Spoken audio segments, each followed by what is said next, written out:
shouldn't count them out until they've met a roadblock that they cannot overcome. I think as well, you can't really judge DPLUS of how they perform against, lower tier teams because they just sometimes do that. Okay? Yeah. They're just capable of getting a little bit goofy, a little bit messy.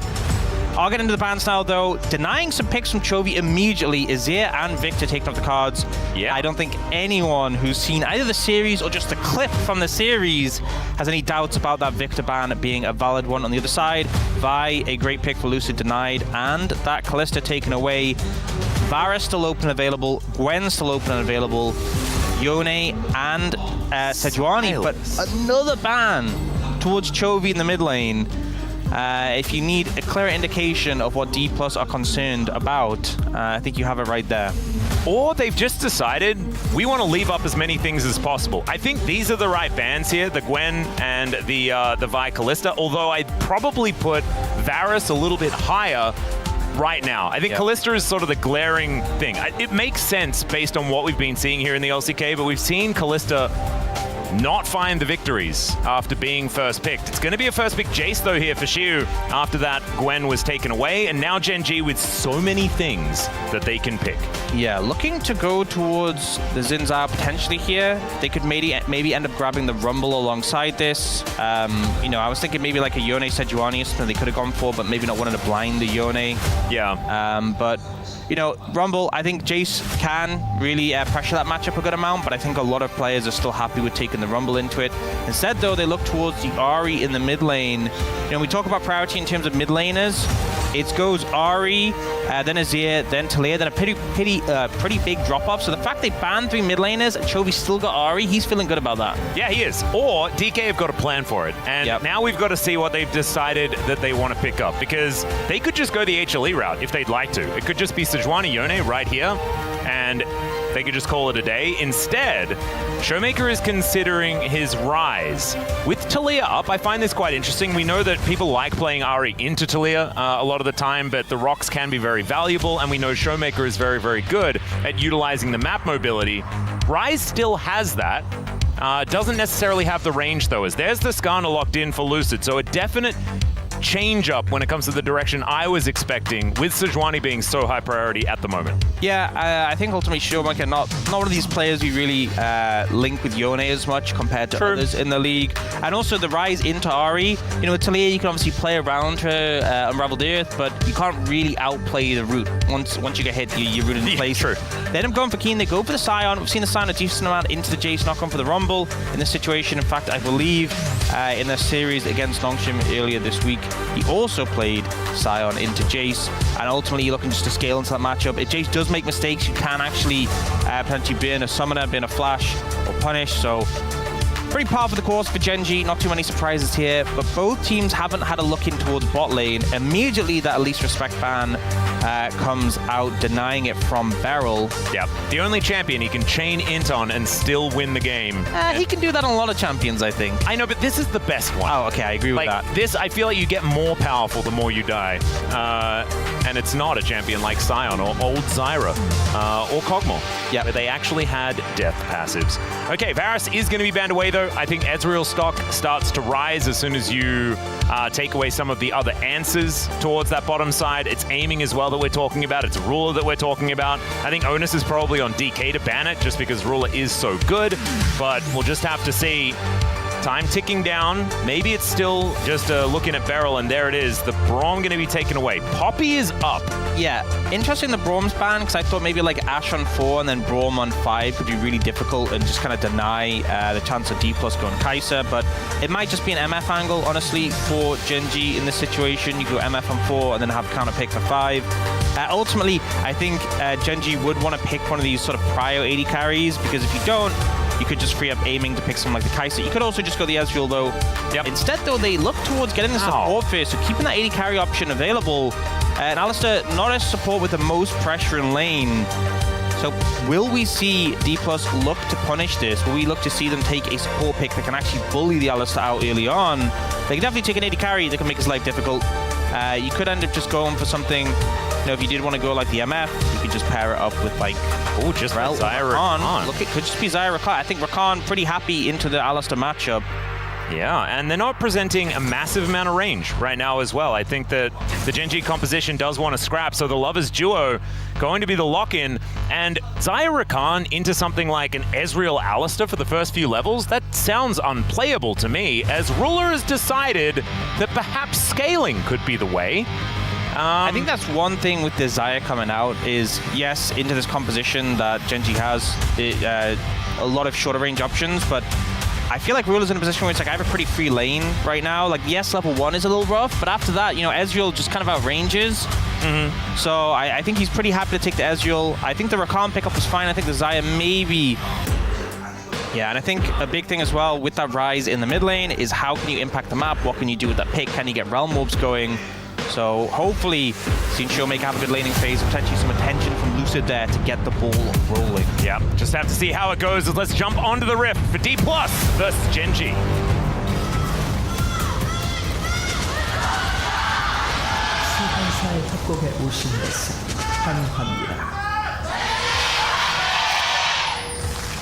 All right.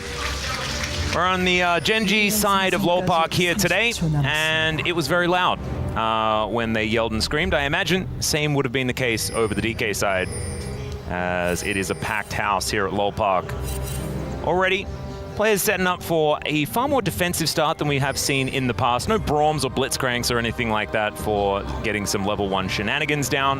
A lot more defense being played on both sides, as maybe a late invade opportunity here, as they do walk over vision.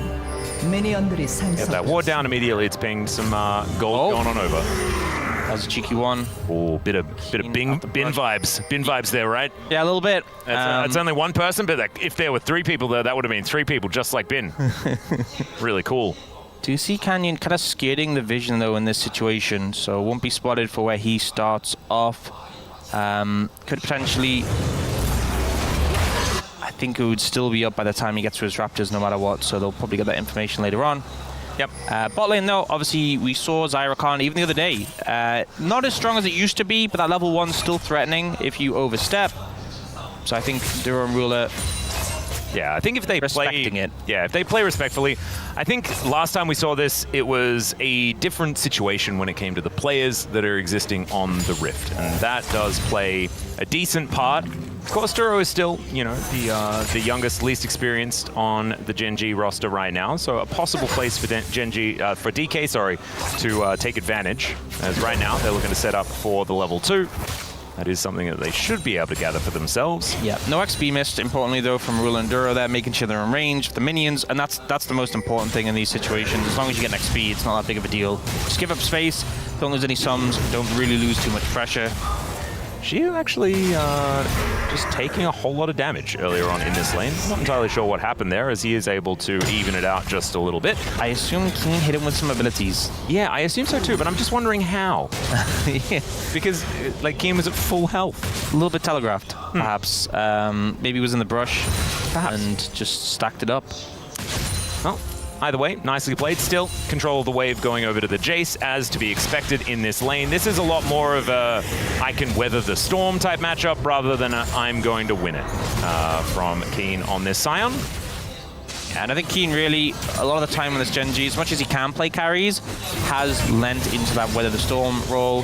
The sit and pick, I don't know if you remember, it was in the meta quite a bit. A lot of dashes, an ult that drags you 5 miles away. Oh yeah, and you build a lot of tank items and stuff, right? Yes. And then you're pretty tanky, and then nothing costs any mana and all that sort of stuff. And there's... Yes. Showmaker said something about this guy. He did. You know, I feel like it's a missed opportunity for Keen to bring that champion in the game until Showmaker, but actually that's a huge trade. Yeah. Even Shibu there. Even taking a turret shot, but still not going to be too worried about it. Lucid in position to go for something, and Canyon's on the bottom side of the map. Good ward over the wall here from Keen. Will spot out the Scorpion making its way in, but is it actually going to help the situation? That's the question here. As Chovy, not going to be able to save him with a teleport or anything like that as Canyon. Oh, brilliant flash over from Lucid as Keen will be taken down, and he tanks up just enough turret shots. And these dives are difficult at this stage of the game. That was played beautifully. Yeah, beautifully played there. Keen even used a biscuit going into that to try and make sure he had the most health possible, so he wasn't nearly as low as he was prior in the lane, but still, just great execution from Lucid and Shiwu, the young duo in the top jungle, to get that early kill. A little bit unfortunate ends up going onto the Skarner, but Shu has a 350 gold lead anyway, just from the farm that was denied. Yeah, beautifully played. Let's have a look at it one more time. Yeah, so here we see the Q stacked up from Keen, trying to get it early before Lucid's in range to interrupt it, but he just flashes around it. Keen tries to flash away with that shock blast from Shu, allowing the kill to get finished off by the Skarner Rock. So just really well played by both. Everything landing, I think, is the critical takeaway from that. Yeah, the Rock Blast was very, very impressive. It's a moving Pokemon that doesn't do a lot of damage. However, in this game, it's working out very, very well. It doesn't do that much damage in this game either, but it did enough. It did. It did. As Keen here, continuing to struggle. As we can see, this is just fresh off a teleport. Still does manage to get that Roar of the Slayer out there and help soften up the Jace momentarily. But I think this has really set up Shu for a great laning phase from this point on, and it was already going pretty well, as we could see. So to the tune of about 600 gold at this point in the game. Gen G probably not too worried. I think their composition does thrive in around the mid-game when things like Trinity Forces come in, the first item for the Ari coming down as well. Chovy really indexing into a lot of health at this point in time. 2 red rocks sitting in the inventory. Showmaker going to be doing a similar thing as both of our mid lanes are about to hit that level 6. So Realm Warp going to be up, and the Spirit Rush going to be helping out there as well. But I think that Gen G going to have to start making moves pretty soon, because I don't know, like when you're asking a scaling question and there's a Xayah and a Ryze, I'm feeling like you're kind of okay with it. Yeah, I mean, I think both teams have scaling aspects of the composition. I don't think it's clear cut as one team just gets late game and wins. But we know Gen G confident. Taking it further on now. Grubs have been started, but Chovy has priority here. There's obviously a Realm Warp in return. Lucid will take one and start to walk away. Will we see a recontest for more? Looks like no. Yep, we are just going to hear the train coming on out. It is going to be the first grub picked up by Gen G. DK already picking up one of them. So third one going to be going over to Canyon there as well. So slight advantage, but no one grabbing feats of strength as far as that is concerned. And it is only that one kill as far as those feats of strength that have really made any mark at all. We're not going to expect the turret to go down anytime soon, as we can see no plates even touched just yet. Lots of jostling for position right now. Yeah. Oh, look at this. Showmaker actually saw that Chovy went with the 2 red rocks, and so he's decided also to go for 2 red rocks. You know? Look at Lucid, though. Lucid's got the double belt. Oh, yeah. That's like just the next evolution, right? Stealing a couple of hearts, I reckon. All right. Chovy and Showmaker. I like this. I imagine Showmaker went back and he was like, how do I make this an honest matchup? I do it by mirroring the items. I mean, that's one thing I feel like with the Ryze is obviously we've seen this new Ari build where you build quite bulky with the bruiser sort of items, but like that's just Ryze's MO from the beginning. Yep. If anything, it's the Ari who copied the Ryze. I think that is exactly the case. And I think both of them copied Cassidy. Actually, no one copied Ryze. He was there at the very, very beginning, the dawn of time of League of Legends. How many reworks ago was that? All of them ago, I would say. How many times has he officially been reworked, though? I think it's only been like once as like a full rework, right? It depends who you ask. Some people would say, you know, 1 officially, and some people would say maybe like 3. 80. Yeah. 83. Because at the beginning when he like just purely scaled off mana and you just built all of the items that had any mana on them at all, and it was absolutely absurd, and you pressed your R button and all of your abilities had obscene amounts of AoE, and your Rune Prison always just rooted them for about 800 years. I remember one time... Speaking of Rune Prisons, exactly. I remember one time back in the day in an ARAM where a Ryze built Rod of Ages, and then another Rod of Ages, and then another Rod of Ages. I remember that as well. And that was his whole build. Just kept building Rod of Ages. Peak, honestly. That's what we've lost in the modern era of League of Legends. That's where I learned what scaling is. Yeah. That is like true scaling right there. But no, I learned Ryze from Alex Ish from M5 back in the day. And the idea was you pressed Rune Prison and someone would die. Yep. And that's where the beautiful quote, you know, the see hero, kill hero. Oh, but you know what was my favorite moment is when we'd have these points in pro play, especially. I mean, I think the 2 best champions for it was Maokai and Rise when they would root a minion by accident and a gank in lane. Yep. And then in the replay, it would like slow-mo zoom in just to really hammer home the point Yep. of how bad it was. For anyone who didn't know, obviously now you have to hit your E first to get the root. Before you didn't. You just pressed W and it rooted. So it was very effective at setting up ganks. Unless you rooted a minion, then it wasn't very effective. It was not very effective. No. Same thing could be said for pre-workouts, pre-rework Scion, where he used to be an AP champion that would build as many Doran's rings as possible, Moby boots, and walk up to you with a targeted stun that did half of your health bar, and that would be it. Yeah. Didn't Tarek also have a targeted stun? He did indeed. It was Dazzle. Dazzle is now like 2 thingies, lines that come out, and it's all exciting.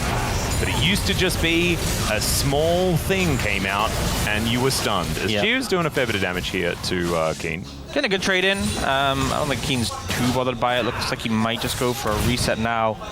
We did see that Fierce Dragon picked up by Genji, was a Chemtech, and then an Ocean next. So you're feeling very good about the Soul in this game. Yeah, it's going to be high value. Wow, those are some dancing shoes here from Showmaker.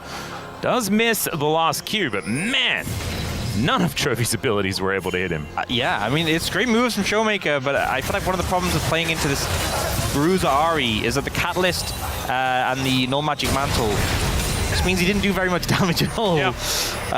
But it looked good. It did. I mean, yeah, Showmaker wasn't doing damage, but he also didn't take all of his health and damage. So there's 2 sides to every coin, I guess. Maybe a gank set up here. Now, it's important to note, Keen did just TP towards the bot lane. Shiwu still has TP. Obviously, Jace isn't that big TP impact champion. But we now see Keen. He cleared out the wave and he's walking up. So Genji committing to these grubs. I think the correct play for DPLUS might be to play for time. Maybe give some time to Shiu alone on the bot side, and Keen has a choice. He can either move up towards Scrubs and be there to assist, or he can be down to catch the wave. It looks like the decision is he's moving up. Shiu's getting ready to TP. Yep, Showmaker looking for an angle here as Beryl goes in. Canyon is ulted, keeping himself safe here as the train is going to crash into the wall. Showmaker now pushed out of the fight though, as Lucid will get knocked up, and he's the first target. Genji just eviscerate the Skana. Still, Showmaker in position, doing a fair bit of damage. Trophy going exceptionally low, but I think he's going to be safe for now, aiming the next target here, as he will get knocked up. Beryl being an absolute hero, and Showmaker can now throw down the massive damage from this machine gun Rise, and now is Realm Warping, looking to stop Keen, stop Duro from being able to do anything here, and DPLUS, a gorgeous team fight to start off the game. Super scrappy one, and you saw Showmaker getting so many rotations of spells, but the damage wasn't quite cutting through quick enough. You know, these bulky members of Gen G survived for so long. Ultimately, the grubs go the way of Gen G, but the fight goes the way of DPLUS. And you can see Showmaker's angle here is so good. Look at how many rotations and just how many members he spreads his Rune Flux to. It's absolutely nuts. And Keen, great position to be able to charge up this Q. Lucid not with any idea of what's going on there, but Shiu gets in. And like you were saying, it was all about the aggro management, and Showmaker waits for everyone to be distracted and then always gets just the next round of cooldowns. Yeah, and especially when they start to move towards the grubs, that's just another target from the bouncer off. Fortunately, Ruler, that arcane shift at the end after the flash does save him, but then chases down Keen here, and they're able to take him out. So it did look messy. It did look like initially Gen G would get an advantage, but I think Showmaker's positioning was so good, and in the longer fight, just the constant rotations eventually let DPLUS cut through them. So we have about 1,000 gold lead for DPLUS, but those 5 grubs are in favor of Gen G, and they did get a second point for the feats of strength, so DPLUS already have the kills. Gen G 1 away from the objectives. Yep. I think Gen G more happy about denying grubs in a composition like this. With a Scion on the top side, you're not necessarily, you know, pushing waves and dominating lanes, as she's supposed to be doing that, but now he's getting ganked. Ruler with a bunch of damage thrown down onto the Jace. You know, your point about Scion there, maybe not this Scion. I've definitely seen some Scions there do are that. some Scions that certainly do that. Certain European top laner. We are in Korea at this point in time, though, so the boss is not here. Okay, Lucid looking for a bit of an angle. Rune Prison down on a Chovy, but a little bit early to start off the CC chain. Still going to get the ult out. Yeah. If he does move away. That was one of those moments where Lucid was like, I need to get his ult. He doesn't want to commit his own ult because he's like, at some point, surely Chovy has to use it. Also, the rotation up from aiming and barrel did eventually force that. And it's not the longest cooldown, but one thing to note is that, you know, the Ahri build's evolution, it used to be like the Malignance for that ult cooldown. With that Rod of Ages, it is a more significant cooldown to burn when you do take the ult off an Ahri. Yeah, true. Bigger window for you to potentially capitalize on. And we look, in 10 seconds, that next dragon is up. And Chovy still has a while to go before his ult is available. So we'll see if DPLUS look to capitalize on that. Obviously, we talked about before, with it being a Chemtech Ocean first 2, presumably a high value soul. But if we actually look at where they're playing the map, yeah, not really paying too much attention to this dragon whatsoever. Yeah, it's actually GENG having more presence set up over there. Chovy's ult still got half the cooldown left, and yet the other one's in control of this bot side now, and actually they might be looking for Showmaker under this tower. Yep, Showmaker just trying to get that fancy footwork out as in goes Canyon. Showmaker was playing hyper-aggressive as Duro comes on over, and the Realm Warp is going to get him to the cow. He's going to try and deliver this kill back, because Lucid just a little bit late to this one. Duro just very happy to run around here, has the Unbreakable Will, and in the mid lane, that is where DK are trying to make that cross-map play. Ruler doing his best to clear out the minions. But I think that's just a Showmaker for nothing, and they'll pick up a dragon. Yeah, beautiful from GENG, and I feel like DPLUS kind of missing the mark a little bit. Feels like that game plan. Oh, looking for TP now from Shiwu. Yeah, and Duro, no ulti available and no health to speak of as well. True Shot Barrage coming on down, but that is Shiwu grabbing the kill immediately. Now everyone just finding the CC. Canyon impaled and taken down. Beautiful quickness there from Beryl to help out as Chovy is in trouble. There are 4 people, and Beryl, he knows exactly who he wants to take out. Beautiful cleanup there from DPLUS. Just as things started to look like they were going in favor of GENG, they're able to capitalize on them going for that dragon, collapse in with the TP from Shiwu, clean up the fight, get the dragon, and Showmaker TP's top, and is able to get some pressure on this top lane tower, pick up some waves for himself. Very smooth response from DPLUS, as once again put them in the lead. And it really felt like GENG had made the map play, right? Like, it felt like there was going to be no contest, no answer, but the fact that the cooldown of the Unbreakable Will comes out meant that Duro was completely useless, didn't have the health bar, wasn't able to go on a reset, and GENG feeling like they'd been able to get a free opening towards the Drake turned into DK, understanding exactly where the cooldowns are at and capitalizing effectively. Really nicely played. I think especially with how early we are in the game, I think in hindsight, obviously it's hard to see this. Oh, Showmaker in trouble again. Yeah, Wind becomes lightning as he's going to try and offer some damage back. Duro, not a lot of damage himself, nor does he have the ult, but in a second's time he will. Still, Showmaker trying his very best to at least make it difficult for them to take this one down, as finally they do. And Duro can tank about 11,500 turret shots with his Unbreakable Will. Just bullying Showmaker in the side lane, finding these angles, doing a great job of it. And unfortunately for them, isn't a dragon to go for and potentially get punished on. Although they are looking for the Rift Herald. We'll see if DPLUS opts to respond. Bear in mind, Showmaker doesn't have teleport this time. Neither does Shiwu, so they may just be able to grab this one uncontested. Yeah. Keen here towards the bottom side, just trying to defend in case Shiu's given some free time on the turret, and Shiu might actually have some friends coming in to help out as well, as this Q just to try and clear out the wave, but there's the CC, the layering's good, and Beryl happy to tank this turret up. Chovy towards the top side of the map, but it is going to be Lucid defending as Canyon takes that Rift Herald like you were talking about, so GENG able to pull this one back. It's within touching distance as far as the gold, but Feats of Strength going over to GENG is a big deal as they were able to pick up the first turret in the mid lane. I think the lesson I've kind of learned from this game so far is just don't be in a side lane, because it just hasn't been healthy for anyone in a side lane right now. And as you said, gold is slightly favored to DPLUS, but pretty close. But I think it's really telling where the gold is. Huge lead on a Shiwu with those 3 kills. And no one, there's a bit of a lead in favor of Chovy, a bit of a lead in favor of aiming, but it's really that top lane where it's significant now. It's into a Scion. Keen's not that bothered about being behind, but I'm really looking to see what Shiwu can do in this Jace, because he's had some monstrous performances on this pick before. Yeah, and I actually think that it's really important that you bring it up, because Shiwu being ahead is absolutely huge for DK. Keen being behind isn't, but the same can be said for Canyon and Lucid, right? Lucid is still going to be Skarner no matter where the gold is at. Yep. And if these shock blasts actually hurt, that's a whole different way that you have to play the game, right? Yep. You have to respect this Jace, which is all of the range for DK if they're setting up for these objectives later on in the game. So very, very good for DK that they do have the money there. Aiming and Beryl also have been pretty unperturbed. 1-0-4 for this Xayah. Could be a big deal as we get later and later. And we know that Aiming definitely likes to be the main character, especially as we get later into the game. Oh, for sure. Also, to mention, it is a Mountain Soul. It's also Ruinous Arakan. So, considering we have a Sign in the game, but also a Skarner, both of our mid laners are going to be pretty bulky. The Mountain Soul value, or just the Mountain Dragons with a Ruinous, could be absurd. It could just get to the point where you're just impossible to punch through people like Lucid or Keen, depending on who can capitalize and get those objectives. So I definitely think that Dragon in a minute 40 will be high priority, but the Arakan is in 30 seconds, and it is on the top side of the map, so it's going to be a little difficult to kind of keep control of both areas. Yeah, with the fact that there's no Baron for another almost 6 minutes, more like 5. I guess, does mean that the top side is largely going to be not looked at. These dragons, like you say, are going to be very, very important. So I think we'll probably see a lot of concentration towards that bottom side, but an opportunity for trading. If a team is okay with giving up one of these Mountain Drakes, that Ruinous Arakan could be really, really valuable. Yeah. I mean, that's the thing with Ruinous Arakan is the plants, the flowers, sorry, the levels is really big immediately.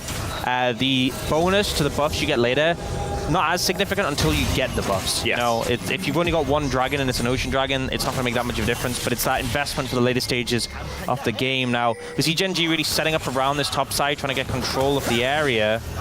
We do also see some big spikes coming in. Showmaker has completed his Seraphs and also is about to get 10 stacks on that Rod of Ages. We see Chovy's not too far behind in terms of those stacks. But also I think a big thing is Ruler on this Ezreal. The Manamune Triforce spike is a big one. They are looking.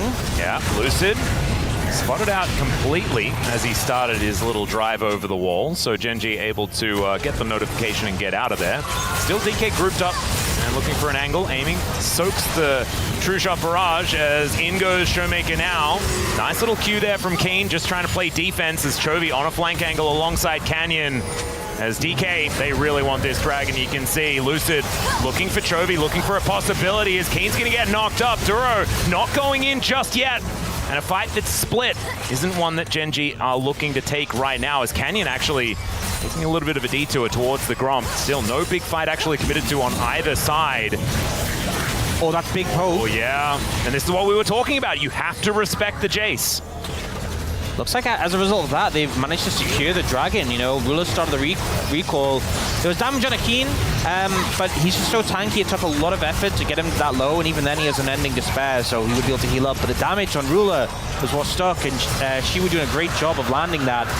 The dragon secured for DPLUS, and without having to trade for the Arakan, both teams were kind of setting up on the bottom side of the map.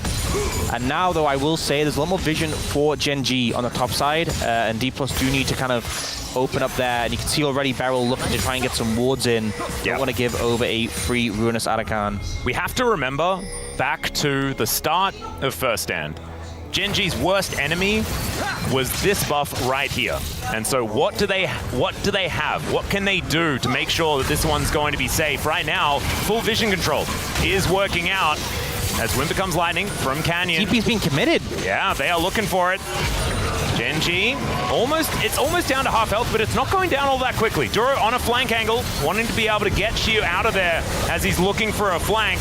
In comes the Rift Herald as well, as now Kane just puts his body in front, but look, he's melting! Just cut down right in front of their eyes. He's gonna have to just call a train for himself to get out, and DK are saying thanks for the leash. Their health bars look so much better, and without their frontline tank, they're not gonna be able to do this. It's gonna be a 50-50, but it's Lucid that takes it down, and Canyon with a defensive ultimate is going to try and get him out of there, but these flowers go to DK, and they actually have a real decent lead now. Gen G just disrespectful of the Arakan, so much harder to take than a dragon, and the reason Keen gets absolutely massacred there is because of the shred, because of the resist shred it has. You know, we saw in the previous dragon setup how much damage was pumped into Keen, and it kind of felt like he brushed it off. He could not brush that off there, and as soon as he goes down low, we'll see also this blue trinket that we saw on the top left to spot out Juro was fantastic from Shiwu. And then they're just kind of standing up and look at how quickly he shredded, especially with the Arakan, the AoE attack hitting him. Oh man, and that's gonna get worse. Like, there is no armor penetration picked up for aiming just yet, and we know that Xayah is really good at shredding tanks later into the game. Yeah. I mean, I will say, hopefully next time he's not tanking Arakan for that long. But yeah, the buff is huge. They already got that Mountain Dragon previously. They get the buff now, so it's going to amplify that dragon, any future ones they get. They are going to start feeling really bulky as a result as we get into this game. Now, they are looking towards Canyon on the bot side. Beryl just holding onto his Q, or his W, sorry, just to make sure that Canyon wasn't going to be able to immune it. And even though the Impale doesn't find a target, that's because the target was a corpse. The value Shu is getting on this Jace has been massive. I feel like, you know, ever since we saw the tank Jace go away, we've seen a lot of these more damage-oriented Jace, sometimes a bit more bruiser. Oh, maybe I spoke too soon. Yeah, perhaps. 3 versus 2 right here as he does flash away. Shock Blast as well, doing a lot of damage as Lucid delivers Keen into the backline. I don't know about it, but he's still just getting destroyed. Arakan or no Arakan, I guess this guy's just made a paper as Chovy and Showmaker went for a scuffle. That is not the important part. The important part is DK taking control of the whole map. Yeah, it feels like Keen starting to get shredded. You know, you have the fact that Aiming is 100 CS ahead of him in comparison. Already has that last whisper. Just able to cut through him a little bit too quickly. LDR actually finished now. So, you know, that deficit, we talked about Keen and not being as big of a deal, him being behind, starting to feel like a bit of a deal. It really is. And as I was saying, we've seen a lot of these. Oh, Rula, you're just dead. I have a feeling he is not going to survive. There is a teleport coming over, so it may not just be him. He cleanses the wallbang, but that's not going to save him. His Trophy's like, no, I'm getting out of here. And that's a really good idea. Yeah, he doesn't have an opportunity to get out anymore. That was a good flash. The charm had to be maneuvered as well, but look at this. Lucid's going to move up, and Keen has to invest the ulti, and Canyon is just dead. Not sure how that happened. He was probably rotating down to try and pay for the sins of the Gen G carries. Oh, and a great McHale's from Beryl that actually saves Lucid. Looked like he might have died down to the turret when the charm came through. Fantastic work. 009 for Beryl. This is the least dying I've seen out of this man for a really long time. He's locked in. That's really all I can say on this one. But yeah, Shu, we've seen a lot of these more damage-oriented Jaces since Tank Jace is kind of gone. Not that many have had so much impact, though, in the games. Like, the damage number might be high, but are they really actually getting damage on the right targets? And I feel like Shu has been this game 100%. Now moving over to the Baron, no contest coming in. Yeah, there is some vision around the area, but I don't know whether any of it has actually seen DK, and this is going down so fast. My God! Yeah, there's so much DPS. They have that Baron in pocket. Runa's buffed Baron, so a bit more extra stat. It doesn't make too much of a difference, but extra icing on the cake in this game. Firmly in control of DPLUS. Remember, we were asking the question, you know, DPLUS haven't been challenged yet in the LCK regular season. They've only played... Maybe they're still not challenged. Maybe not, because this is looking pretty breezy for them right now. It really is. Impressive start to the series. We do know that often they can start with a bang and then maybe not quite find too much more after that. This is a best of 3. And it does mean that they're going to have to keep up this level of locked-innedness, which I'm pretty sure is the official term. I believe so. I believe what that is. As Canyon has at least pulled this dragon out of the pit. I don't know whether Gen G have much of a right of hanging around here. I think they just have to look for it, because if they let this dragon go, I feel like the game's going to get worse. A fight win here might get Gen G back in this game, but it's an uphill battle. Yeah. See what they can do. Down to 50% is the dragon. Lucid in a good position to go for this one as Canyon gets over. He can threaten the smite now as Showmaker moves out of the way of the charm. True Shot Barrage not doing anything as Beryl goes in, doesn't really find the angle that he wants, but the rise damage is still massive in Gen G. They lose out on the dragon and Beryl just gets himself out of there. These Shock Blasts, my God, to the skies. Boot back by Keen, which is pretty good, but not good enough as Canyon comes on over. Down goes Keen. The front line melts in the blink of an eye, and the Realm Warp to follow up. Chovy, I don't think he's getting out of this one. The feathers get pulled back, and he is now in the grave. Ruler going to follow. The Impale doesn't hit him, but he doesn't have any dashes left, and there is the clean ace for DK, the secure of the dragon. They'll take down these turrets. Where has this team been? Why weren't they in the LCK Cup playoffs? I don't know, but they're ramping up now, and they managed to just dismantle Gen G in this game 1. Gen G felt forced to fight the dragon, not able to get a single kill, and DPLUS making a statement with this game 1. Yeah, absolutely gorgeous play. So much of it from this star rookie on the top side of the map. Legendary as they take down the Nexus.